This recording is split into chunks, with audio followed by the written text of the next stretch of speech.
سیدہ فاطمۃ الزہرا کے گھر انار کا واقعہ۔ بسم اللہ الرحمن الرحیم۔ ایک دفعہ داماد رسول حضرت علی اپنے گھر میں تشریف فرما تھے کہ ان سے حضرت فاطمہ کہتی ہیں کہ یا علی، میرا انار کھانے کو دل کر رہا ہے۔ حضرت علی اپنی اہلیہ اور رسول کی بیٹی کی خواہش پوری کرنے کے لیے گھر سے نکلتے ہیں۔ حالانکہ اناروں کا موسم نہیں تھا، اور ایک یہودی کے پاس پہنچے جو اناروں کی تجارت کیا کرتا تھا۔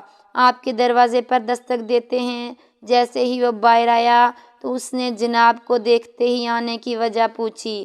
حضرت علی نے اس یہودی سے فرمایا، مجھے ایک انار چاہیے، اور یہودی نے صاف انکار کر دیا اور کہنے لگا، میرے گھر میں اس وقت انار کا ایک دانہ بھی موجود نہیں ہے۔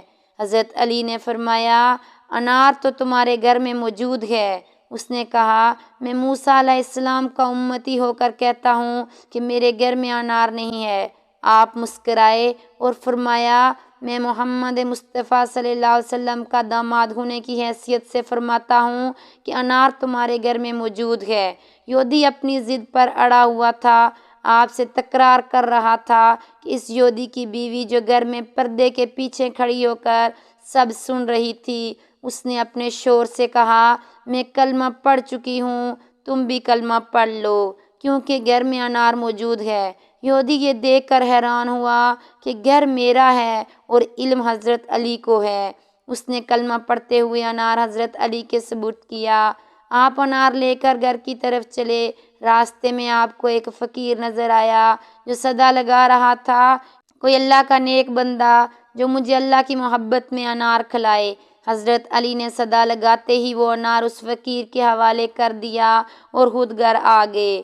خود گھر آ کر جانماز پر بیٹھ گئے اور سوچنے لگے کہ اب میں حضرت فاطمہ کو کیا جواب دوں گا۔ اتنے میں حضرت فاطمہ کی آواز آئی اور کہا، علی، آپ کا شکریہ، میں نے ایک انار کی فرمائش کی تھی، آپ نے 10 انار بھیج دیے۔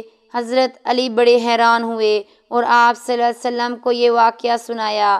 آپ صلی اللہ علیہ وآلہ وسلم نے فرمایا، یہ انار حضرت فاطمہ کے لیے جنت سے آئے ہیں۔ کہا، علی تمہیں مبارک ہو، تمہیں 3 چیزیں ایسی عطا ہوئی ہیں جو کسی کو نہیں ملی، مجھے بھی نہیں ملی۔ تجھ کو مجھ جیسا سسر ملا اور مجھے تجھ جیسا نہیں ملا۔ تجھ کو صدیقہ رضی اللہ تعالیٰ عنہا جیسی میری بیٹی زوجہ ملی، مجھ کو ویسی نہیں ملی۔ تجھ کو حسن رضی اللہ تعالیٰ عنہ اور حسین رضی اللہ تعالیٰ عنہ جیسے بیٹے عطا ہوئے جو مجھ کو نہیں ہوئے۔ البتہ تم مجھ سے ہو اور میں تم سے ہوں۔ حضرت امام حسن رضی اللہ تعالیٰ عنہ سے روایت ہے کہ ایک دن کے فاقے کے بعد ہم سب کو کھانا نصیب ہوا۔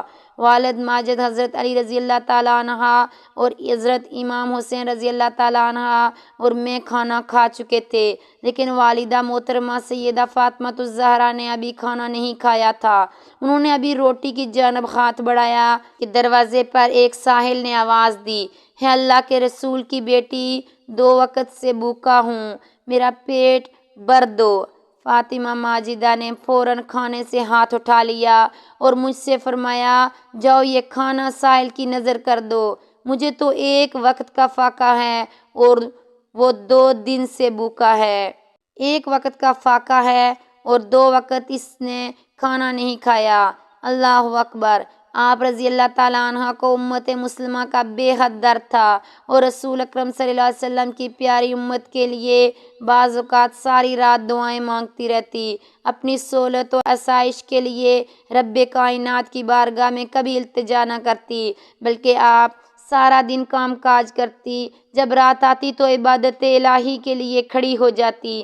حضرت سیدنا امام حسن فرماتے ہیں کہ میں نے اپنی والدہ ماجدہ حضرت سیدہ فاطمۃ الزہرا کو دیکھا ہے کہ رات کو مسجد میں، یعنی کہ جو جگہ نماز کے لیے تھی اس جگہ میں نماز پڑھتی، یہاں تک کہ فجر کا وقت ہو جاتا۔ میں نے آپ کو مسلمان مردوں اور عورتوں کے لیے بہت سی دعائیں کرتے ہوئے سنا۔ آپ رضی اللہ تعالیٰ عنہ اپنی ذات کے لیے کبھی کوئی دعا نہ کرتی۔ میں نے ایک دن کہا، پیاری امی جان، کیا وجہ ہے آپ اپنے لیے کوئی دعا نہیں کرتی؟ فرمایا، پہلے پڑوس پھر گھر۔ حضرت فاطمہ رضی اللہ تعالیٰ عنہ کی عادت مبارکہ تھی کہ آپ رضی اللہ تعالیٰ عنہ امت کی غمخواری کے لیے ہر وقت عبادت الہی میں مصروف رہتی، راتوں کو جا کر مناجات میں مصروف رہتی۔ یہی نہیں بلکہ اللہ پاک کی عبادت اور اس کے ذکر و اذکار سے اس قدر محبت کرتی تھی کہ اپنے گھریلو کام کاج کرنے کے ساتھ بھی اللہ کی یاد سے غافل نہ ہوتی۔ آئیے اب ہم حضرت فاطمہ رضی اللہ تعالیٰ عنہ کے ذوق تلاوت اور شوق عبادت کے متعلق آپ کو بتاتے ہیں۔ حضرت فاطمہ رضی اللہ تعالیٰ عنہ امیر المومنین سیدہ علی رضی اللہ تعالیٰ عنہ فرماتے ہیں کہ حضرت فاطمہ رضی اللہ تعالیٰ عنہ کھانا پکانے کی حالت میں بھی قرآن پاک کی تلاوت کیا کرتی تھی۔ حضرت فاطمہ رضی اللہ تعالیٰ عنہ کو اس قدر شوق اور محبت تھی کہ گھریلو مصروفیات کے دوران میں زبان سے قرآن پاک کی تلاوت جاری رکھا کرتی تھی۔ اگر ہم اپنے معاشرے میں نظر دوڑائیں تو کئی نادان مصروفیات کے دوران بھی کانوں میں ہینڈ فری لگا کر گانے سنتے ہیں اور ساتھ ساتھ اپنی زبانوں سے بھی گنگناتے ہیں۔ اسی طرح کئی نادان خواتین گھر کا کام کاج کرنے کے دوران گانے سنتی ہیں، فلم ڈرامے دیکھتی ہیں، گویا اس کے بغیر ان کو کام ہی نہیں آتا۔ اللہ تعالیٰ سے دعا ہے کہ اللہ تعالیٰ ہمیں بھی اپنے دین پر اور دن رات عبادت میں مصروف رہنے کی توفیق نصیب فرمائے، ہمارا کوئی لمحہ فضول کاموں میں نہ گزرے، اللہ تعالیٰ کی یاد سے ہم کبھی غافل نہ ہوں، گانے بجانے اور گناہ کے کاموں سے محفوظ رکھے، آمین۔ اس ویڈیو کو دوسروں تک شیئر کر دیں، ہو سکتا ہے آپ کے ایک شیئر سے یہ بات کسی کے دل میں اتر جائے اور ہمارے لیے صدقہ جاریہ بن جائے، آمین۔